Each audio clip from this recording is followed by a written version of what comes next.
Shalom à tous les frères et sœurs en Yahushua Mashiach, notre Seigneur Jésus-Christ. Je suis le frère CL de l'île de la Réunion. Je suis docteur enseignant de la parole de Dieu en Yahushua Mashiach. Nous sommes le samedi 29 novembre 2025.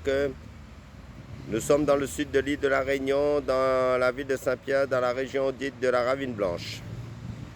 Car sur ma chaîne, nous faisons que partager la parole de Dieu. Donc, je vais prendre un passage dans la parole de Dieu pour faire ce partage de la parole de Dieu. Donc, selon Luc chapitre 9, verset 30 à 31, qui nous dit « Deux hommes s'entretenaient avec Jésus. C'était Moïse et Élie qui, apparaissant en gloire, parlaient de sa mort qu'il allait accomplir à Jérusalem. » Le thème, il parlait de sa mort qu'il allait accomplir.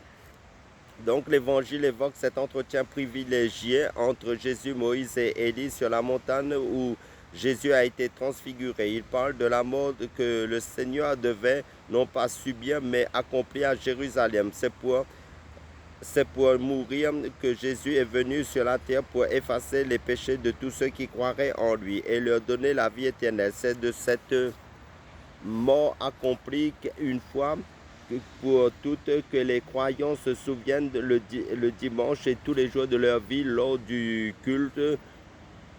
Ils prennent le repas du Seigneur en souvenir de la mort de leur Sauveur et de sa résurrection. Car toutes les fois que vous mangez ce pain, que vous buvez la coupe, vous annoncez la mort du Seigneur jusqu'à ce qu'il vienne. Selon 1 Corinthiens chapitre 11, verset 26, l'œuvre de Christ accomplie sur la croix sera aussi le thème de notre louange éternelle dans le ciel. Une grande intimité se dégage aussi de cette scène. Dieu a désiré de tout temps cette relation d'heureuse communion avec l'être humain. Il pouvait d'ailleurs parler avec Abraham comme avec un ami, selon Jacques chapitre 2, verset 23.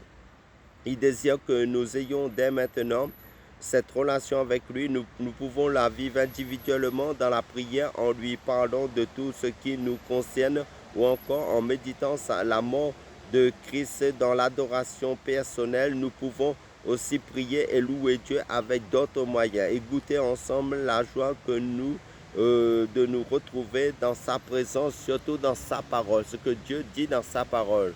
Amen, car Dieu est la parole de Dieu. Selon Apocalypse chapitre 19, verset 13, et c'est Jésus-Christ. Son nom, c'est la parole de Dieu. Apocalypse chapitre 19, verset 13. Amen. Soyez tous bénis, fortifiés dans la présence du Seigneur, dans sa vérité, dans sa parole, qui sont les saintes écritures bibliques par le Saint-Esprit. Amen. Alléluia. Soyez tous fortifiés. En Yahushua Mashiach. Amen.